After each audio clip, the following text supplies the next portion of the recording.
¿Qué tal? Muy buenos días, amigos de YouTube. Bienvenidos al Rancho del Tapatío. Estamos en espera de que salga nuestra presidenta hasta el escenario de la mañanera. Ahí viene, Pudieron levantarse más tarde. con el machete bien afilado para darle duro a todos los corruptos de México. Écheles con todo, Muy bien, buenos presidenta. días a todas y todos, a todos los trabajadores y trabajadoras de México. Nuestro agradecimiento siempre por hacer de México lo que es gracias a las y al pueblo de México y a las y los trabajadores. Siéntense, por favor. Bueno, el día de hoy, como ya vieron la publicación, cambiamos la hora de la conferencia porque ayer en la noche, en la tarde-noche, recibimos una comunicación de que el presidente Trump buscaba hablar con nosotros. Nosotros habíamos pedido una llamada hacía tiempo y entonces ayer nos hablaron de que hoy en la mañana a las 7:30 trataron de cuadrarse los horarios, pero no había manera, entonces decidí tomar la llamada a las 7:30, por eso se movió la conferencia. Fue una muy buena conversación y aunque no hay un acuerdo específico, lo importante es que estamos trabajando en ello y hay un deseo por parte del gobierno de los Estados Unidos y nuestro en que alcancemos todavía mejores acuerdos en materia comercial. Recuerden que nosotros, aún con lo que se publicó hace 2 días, que es benéfico para México, queremos todavía una mejor condición para la industria automotriz y de acero y aluminio. Entonces, lo que está muy interesado el gobierno de los Estados Unidos es en disminuir el déficit, que ellos llaman déficit con México.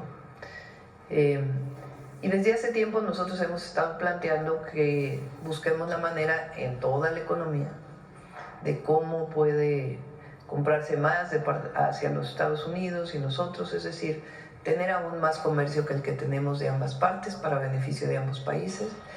Y acordamos seguir trabajando en ello, para lo cual tanto el secretario de Hacienda y del Tesoro de Hacienda nuestro y del Tesoro de Estados Unidos, como el secretario de Comercio de Estados Unidos y el secretario de Economía de México, pues van a continuar trabajando en estos días para poder obtener todavía mejores acuerdos. Entonces esta fue la llamada, una llamada muy cordial, breve, fueron como 10 minutos, 15 minutos y acordamos esto. Entonces es una buena señal de que seguimos avanzando en todavía pues el fortalecimiento del tratado y los temas que a nosotros nos interesan y obviamente los que a ellos les interesan. Pues esta es la información sobre la llamada y el día de hoy, Día del Trabajo, viene el secretario del Trabajo a platicar con nosotros todo lo que se ha avanzado con la cuarta transformación para la mejora de las condiciones de trabajo de los y las trabajadoras mexicanas.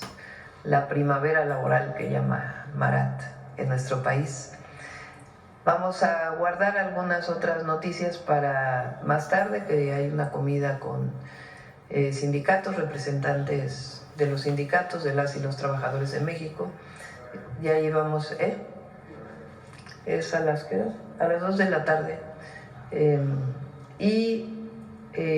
Ahí vamos a dar algunas otras noticias. Y hice una invitación a Pablo Gómez, porque hoy sí vamos a hablar del FOBAPROA. Entonces, primero Marat, luego vamos a presentar un pequeño documento que hicimos sobre cómo fue que se dio el FOBAPROA, qué significó. Y después Pablo, que estuvo muy vinculado a lo que significó la auditoría del FOBAPROA, pues nos va a platicar, que tiene mucho conocimiento sobre este tema. Y luego ya pasamos a las preguntas, si les parece, y cerramos con Mujeres en la Historia. Entonces, Marat primero.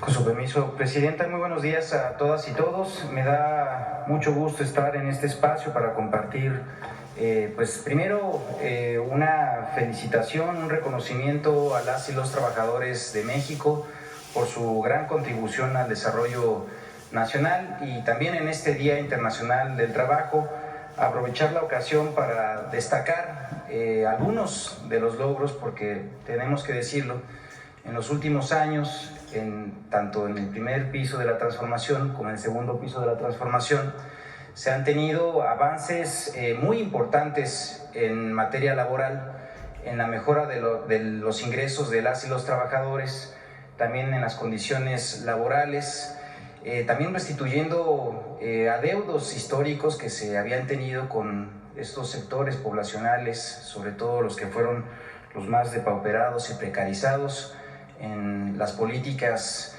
de la larga noche neoliberal. Y en ese sentido también destacar que ha tenido un papel muy importante la política laboral en la reducción de la pobreza, que ha sido en ese sentido uno de los grandes elementos y contribuciones de la Cuarta Transformación a la vida nacional. En ese sentido, Presidenta, compañeras y compañeros de los medios de comunicación, me voy a permitir hablar de los avances que se han tenido en materia laboral.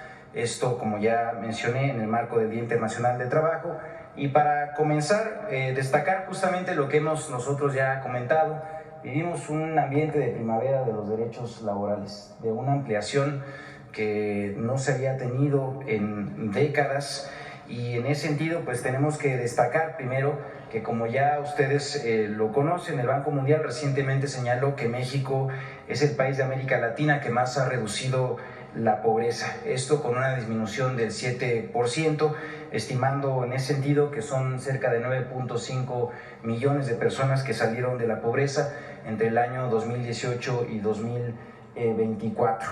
Y esto pues también es achacable y muy fácilmente incluso detectable a partir de las políticas laborales. En esto ha tenido una contribución muy importante el ingreso laboral, que ha ido incrementándose en 19.2% en términos reales entre el año 2018 y 2024.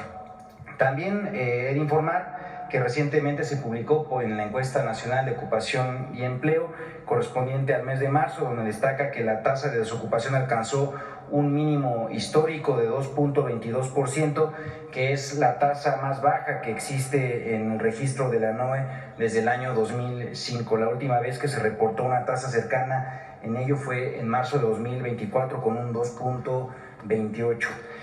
También comentarles que durante el primer piso de la transformación, el gobierno del presidente Andrés Manuel López Obrador, como saben, se dio un cambio en la política salarial del país, en el cual además no solamente se procuró que estuvieran los aumentos salariales por encima de la inflación, sino además se hicieron con importantes creces.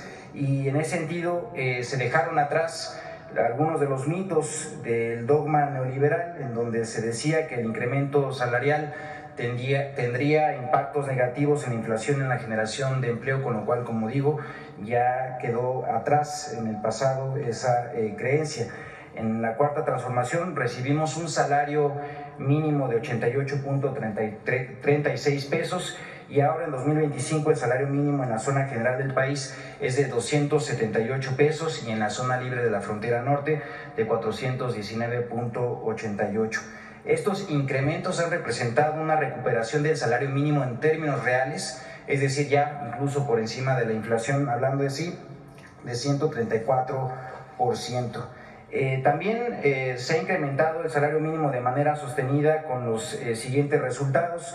Mientras que en 2018 solo se podía comprar 0.8 canastas básicas, en 2025 el poder de compra, esto al mes de marzo, es de 1.8 canastas básicas, con el objetivo de la presidenta Claudia Sheinbaum, que ya lo estableció también, decirlo, tenemos que llegar a las 2.5 canastas, esto para el año 2030.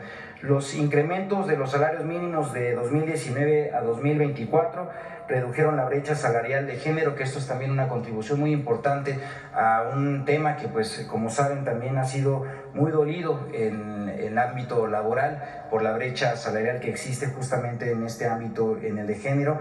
El impacto es mayor en aquellos municipios en donde residen las mujeres más pobres, pues la brecha de género se redujo ahí incluso a un 66%.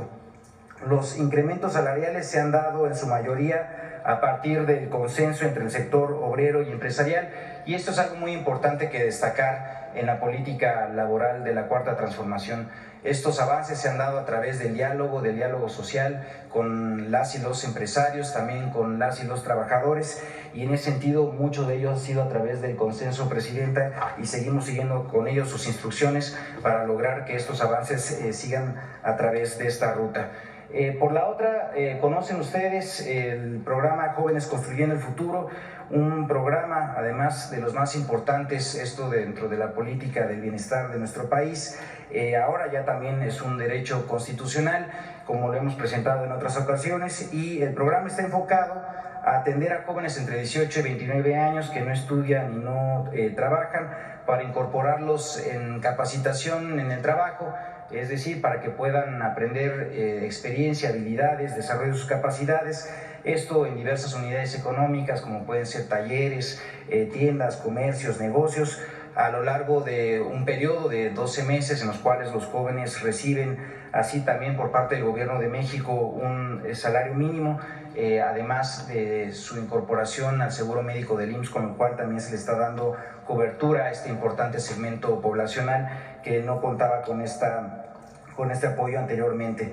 Al momento, desde principios del año 2019 a la fecha, han participado más de 3 millones de jóvenes, de los cuales 60% son mujeres, con una inversión también sin precedentes en la juventud de nuestro país de más de 139,000 millones de pesos. Esto dista muchísimo de lo que también durante 30 años de políticas neoliberales se apoyó a la juventud, en donde, pues, haciendo un rastreo de todos los apoyos que se dieron en su momento, fueron solamente 7,000 millones de pesos, y bueno, pues aquí el contraste, el compromiso con la juventud de 139,000 millones de pesos. También, pues decirlo, como el apoyo económico que se da es vinculado al salario mínimo.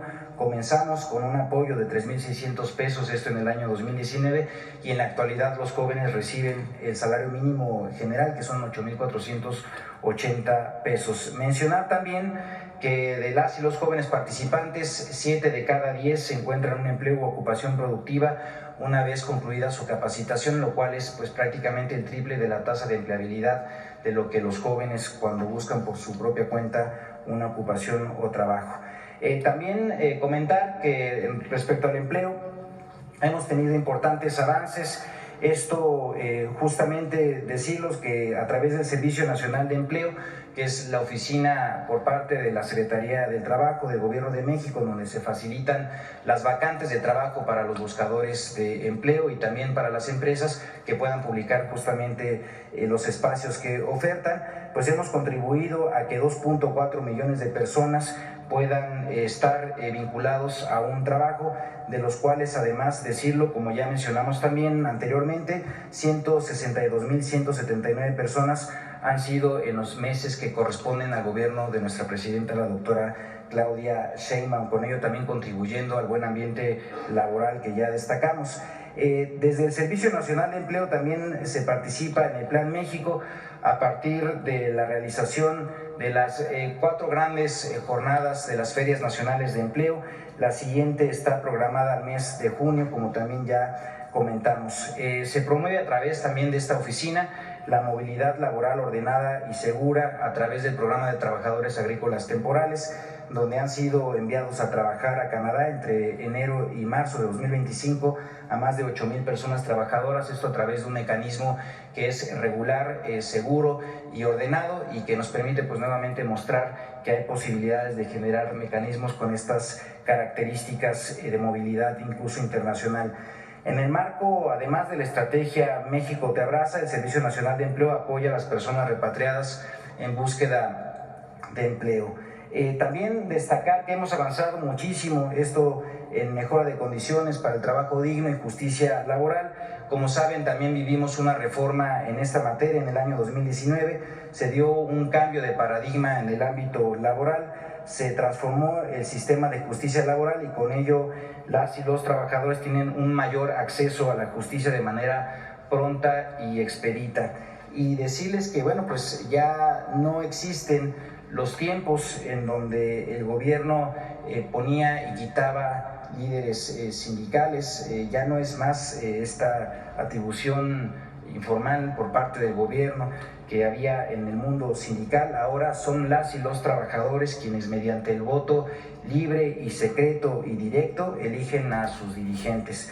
Esto además se hace en seguimiento con el Centro Federal de Conciliación y Registro Laboral, que ha realizado más de 10,000 visitas de verificación para asegurar que los procesos sean libres y transparentes. Y también pues decir que se han implementado instancias conciliatorias previo a los juicios laborales, donde cerca del 75% de los conflictos se resuelven a través de la vía de la conciliación. Con ello también pues se está eliminando estas viejas prácticas, malas prácticas de la industria del litigio laboral y con ello pues facilitando la consecución de justicia para las y los trabajadores cuando sea así el caso.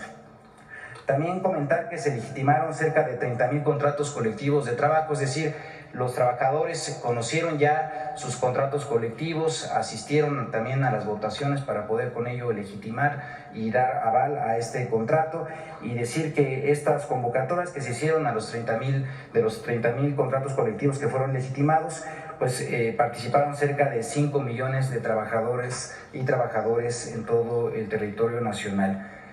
También avanzamos en una reforma histórica, esto en materia de subcontratación. Con ello, en 2021 se implementó una reforma que lo que permitió fue que 3 millones de trabajadoras y trabajadores fueran reconocidos por sus verdaderos empleadores, con ello pues mejorando condiciones de las y los trabajadores. Esto también tuvo un impacto muy positivo en el reparto de utilidades, con un incremento del 166%, pasando de 87,000 millones de pesos que eran repartidos en utilidades en el año 2020 a la actualidad en 2023, que en este caso fue pagado ya para este año de 231,000 millones de pesos. Estamos pues ahora nada más esperando la actualización para este mes, que estamos justamente en el corte del pago de utilidades. Por otra parte, también comentar que siguiendo los compromisos de nuestra presidenta, avanzamos en un cumplimiento del compromiso 59 de los 100 compromisos del segundo piso de la transformación, y comentarles que el pasado 24 de diciembre del año 2024 se publicó en el Diario Oficial de la Federación la reforma a la Ley Federal de Trabajo en materia de plataformas digitales. Con esta reforma estamos justamente avanzando para cumplir que cerca de 272,000 personas que se tienen en registro, personas trabajadoras en plataformas, puedan ser reconocidas como trabajadoras y trabajadores subordinados. Se trata en ese sentido de una regulación innovadora que garantiza los derechos a todas y todos los trabajadores sin impactos en el modelo de negocio, que es pues además muy innovador.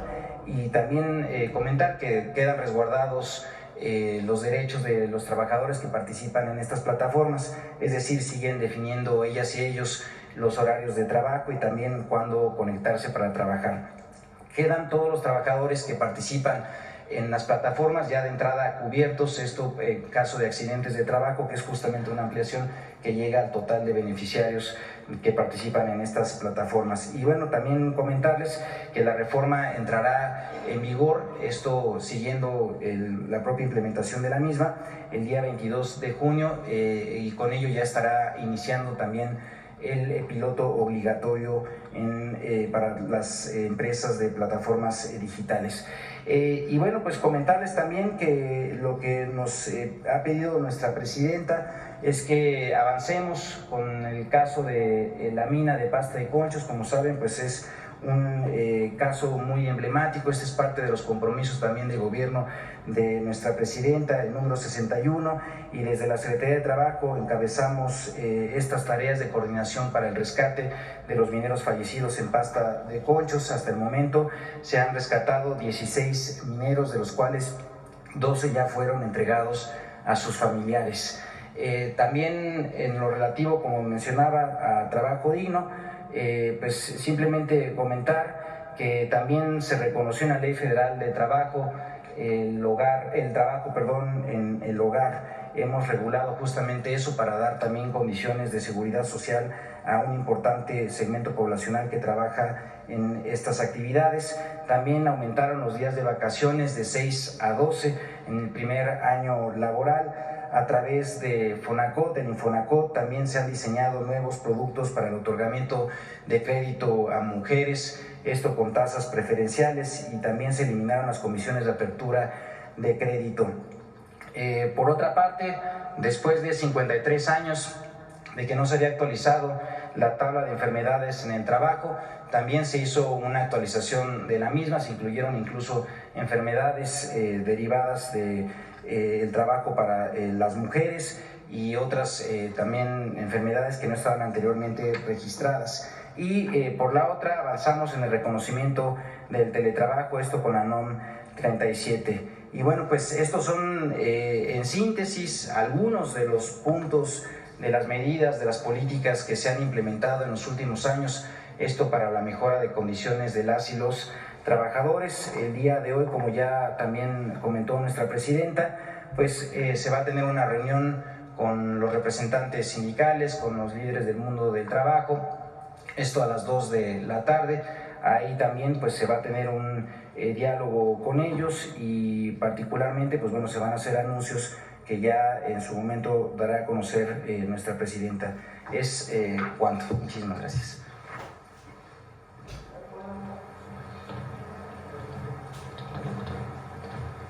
Antes de pasar a FOBAPROA, quiero enseñarles una gráfica de un reporte que salió el día de ayer. Es lo que está antes, a ver si pones la gráfica. Es elaboración propia con datos de State of the Global Workplace, estado de Workplace, ¿cómo se traduce? Del espacio de trabajo global 2025 de Gallup. Y a ver, pone el original la tabla arriba. Dice: imagina una escalera con escalones numerados del 0 en la base al 10 en la cima. Supongamos que la cima de la escalera representa la mejor vida posible para usted y la base la peor. ¿En qué peldaño de esa escalera diría que se encuentra en este momento? Esto es una encuesta que le hizo Gallup a trabajadoras y trabajadores de todos estos países.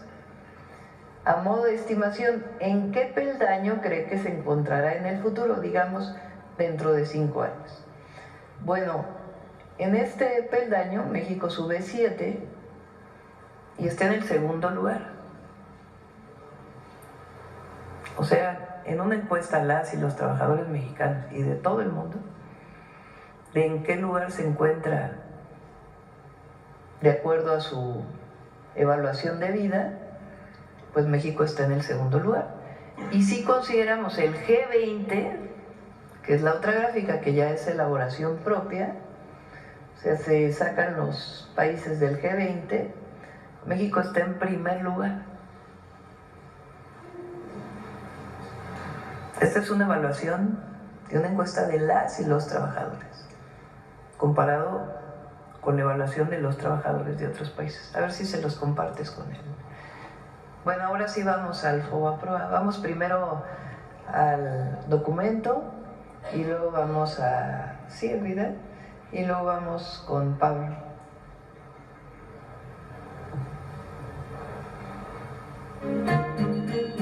La historia del Fondo Bancario de Protección al Ahorro, FOBAPROA, es la historia de una estafa, de una red de corrupción entre el poder político y el poder empresarial y del saqueo más grande en la historia contra la economía del país y de millones de mexicanos. El FOBAPROA surgió en 1990 durante el gobierno de Carlos Salinas de Gortari con el objetivo de darle liquidez a los bancos recién privatizados para que en caso de crisis y devaluaciones entrara el rescate de sus deudas y otorgarles capital.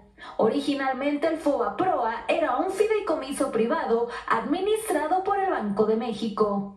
El FOBAPROA tenía un precedente directo. En 1983 se creó en el Banco de México el Fideicomiso de Cobertura de Riesgos Cambiarios FICORCA, con más de 10,000 millones de dólares para beneficiar a empresas establecidas en México que tuvieran deudas en dólares. Su primer director fue el entonces joven economista Ernesto Zedillo Ponce de León, recién doctorado en la Universidad de Yale. El FICORCA, como el FOBAPROA, fue un instrumento para beneficiar a grandes empresarios que contribuyeron a las campañas políticas del PRI y al ascenso de la nueva élite de tecnócratas. FICORCA benefició al menos a 209 empresas que pertenecían a los 30 grupos empresariales más poderosos. En diciembre de 1994, tras el final trágico del sexenio de Carlos Salinas de Gortari y ante el escenario de un enorme déficit en la cuenta corriente, a su llegada a la presidencia de la República, Ernesto Zedillo decidió devaluar el peso de manera discrecional, avisando solo a un grupo selecto de empresarios nacionales y extranjeros, provocando con ello una fuga de capitales súbita, el aumento de las tasas de interés y la consecuente quiebra de millones de empresas y de mexicanos que no pudieron pagar sus deudas con los bancos. La cartera vencida se disparó en 150% en solo unos meses.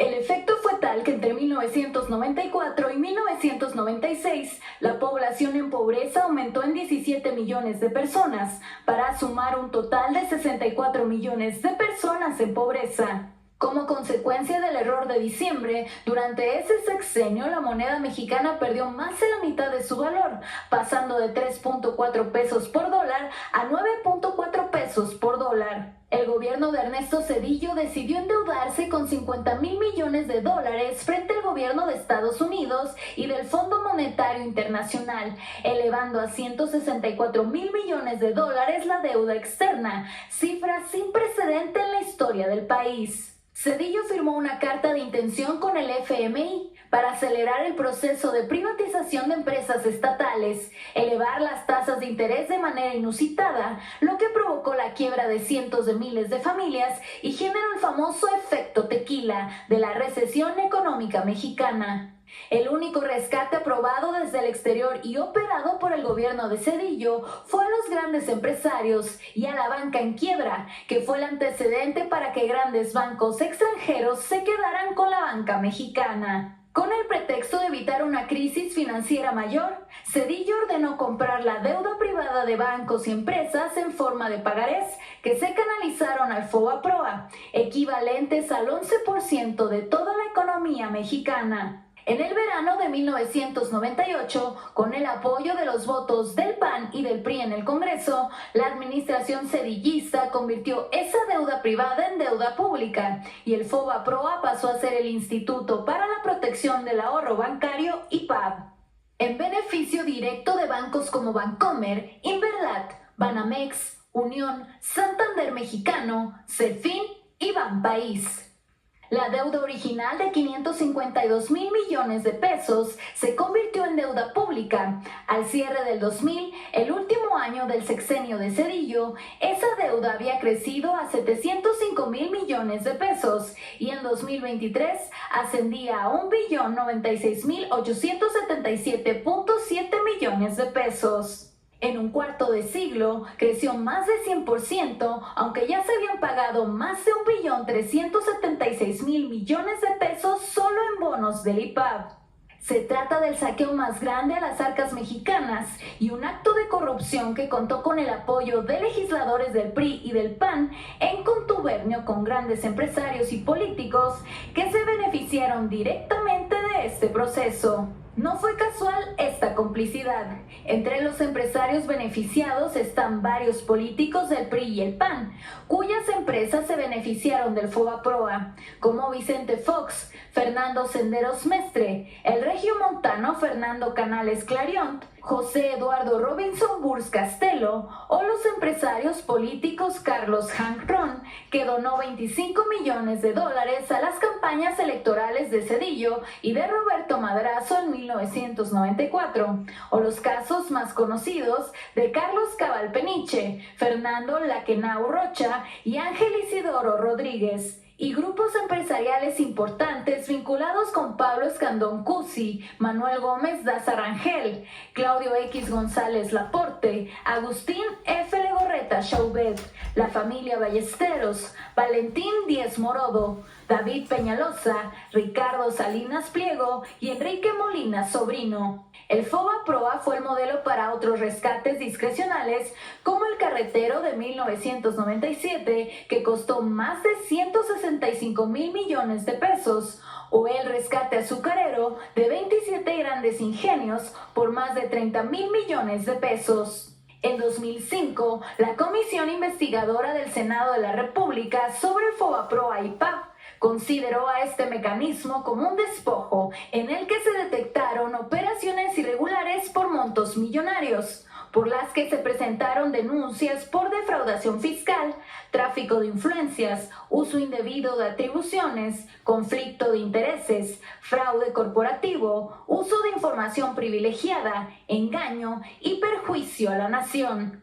Hasta Carlos Salinas de Gortari, ex jefe de Zedillo y padre del neoliberalismo, calificó al FOBAPROA en su libro La década perdida como una capitulación y entrega de áreas fundamentales de la economía a extranjeros.